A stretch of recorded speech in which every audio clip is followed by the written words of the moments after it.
April is the perfect time to start Canterbury Bells. Canterbury Bells are super easy to grow from seed and have such an amazing star quality both in your garden borders and in bouquets, as it makes an exceptional cut flower, even making an appearance in Meghan Markle's Netflix trailer. It's also known as Campanula. The Canterbury Bell makes an excellent cottage garden flower with tall, long, branching stems. The flowers come in a variety of shades from like white through pink and purple, and there are variations even in the flower type. There's a simple bell shape through frilly petals, and then the teacup and saucer shaped flower head. They are daylight sensitive, so they like shorter days to germinate, which makes April a really good time to sow these seeds before we get into the long days of summer. And it's also a good time now because you're also past the sort of the hectic early sowing stages of sort of February, March. And so now we're taking a more leisurely approach to sowing seeds.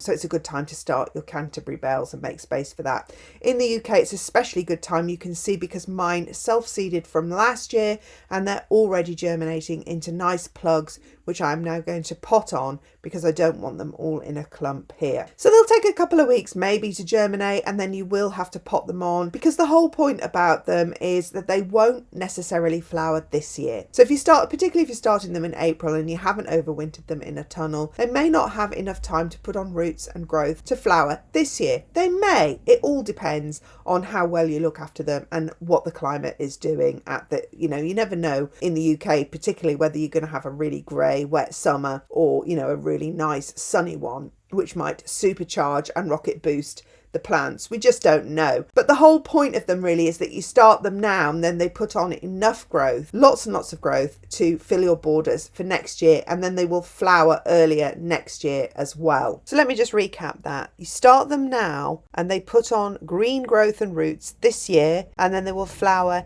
next year when they have enough growth. So you need to pot them on. You need to make sure when you're potting them on that they have enough space to grow, because that is the critical thing. They need the foliage to grow in size before it triggers the flowering stems to grow.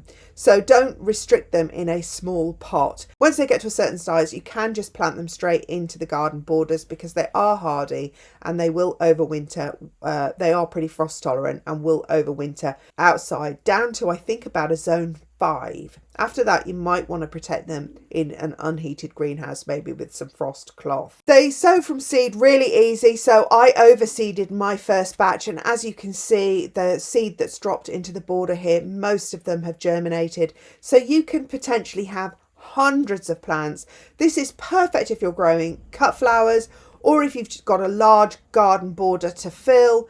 You can honestly grow so many of these. I bought a regular seed packet from the garden centre and I was able to grow hundreds of Canterbury Bells from just one packet. And now those Canterbury Bells that I grew from that one packet have self-seeded all over the garden. So I just have an endless supply of Canterbury Bells now. So if you are a beginner gardener, it's just such an easy plant to grow. It's just beautiful, easy, and has multiple uses in the garden. And of course, because of the bell shape, the bees absolutely love it also. So you got the bees love it. It looks beautiful in the garden. It's a good size, up to your knees or taller in the garden borders, taller I would say, and has branching stems which make excellent cut flowers and filler flowers. They are so easy to grow that I sort of feel a bit daft doing a demonstration, but let's finish the video with the demonstration. And as usual, I use my typical high quality compost, which I then mix with sand to keep the soil open and loose. Then we sow our seeds into the soil, just as simple as that. Cover with a very thin layer of vermiculite or sand. I prefer sand, and it's really just to weigh the seeds down because they need light to germinate, so you don't really want to cover them and obscure the light. Just really want to weigh them down into the soil. You can definitely grow them directly in the borders in a prepared seed bed. Obviously don't just scatter them in the borders, although that's what they've done in my garden, so you could. And mine have even grown in really heavy clay. May. So they are incredible at germinating and surviving. And then at the next stage, when they've got their true leaves and they're of a decent size that you can handle them, transplant them holding only the leaves.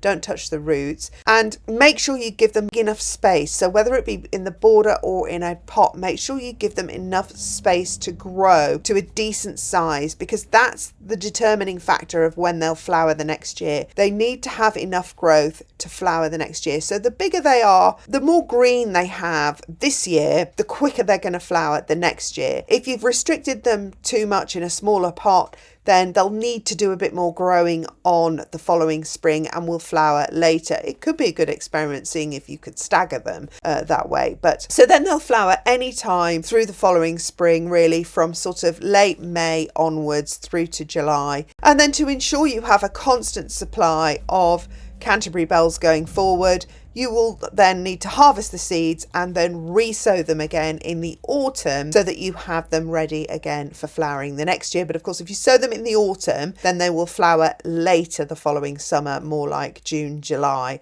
as opposed to late May, June. So get out there and go and get yourself some Canterbury Bells seeds and start sowing them now before the days get too long and then they won't respond, because they are simply people talk about sunflowers and things like that being the easiest things to grow. They are nowhere near as easy as Canterbury Bells. Canterbury Bells are nearly as easy to grow as cress, and you will be fine. So get growing. And if you like this video and you found it really helpful and you're really looking forward to having some loads of Canterbury Bells next year, then don't forget to subscribe, like, comment below, and I'll see you again in my next video. Thanks for watching. Bye.